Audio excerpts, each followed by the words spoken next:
মন্তলা বাজার সংলগ্ন এলাকায় পথ দুর্ঘটনায় আহত এক ব্যক্তি, এক যুবক ও এক যুবতীকে জেলা হাসপাতালে নিয়ে গেল ধর্মনগর দমকল বিভাগের কর্মীরা। এই ঘটনাটি ঘটে গতকাল রাত আনুমানিক ৯টা ৩০ মিনিট নাগাদ।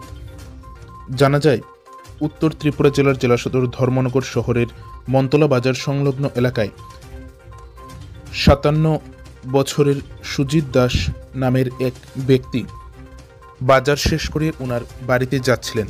আর তখনই জেল রোড থেকে মন্তলার উদ্দেশ্যে TR05E9936 নম্বরের একটি বাইক দ্রুত গতিতে ধর্মনগরের জেল রোড থেকে মন্তলার উদ্দেশ্যে যাচ্ছিল। আর তখনই ওই বাইকটি সুজিত দাস নামের ওই ব্যক্তিকে সজোরে ধাক্কা মারে এবং এই ধাক্কার সাথে সাথেই সুজিত দাস নামের ওই ব্যক্তি গুরুতর আহত হয়।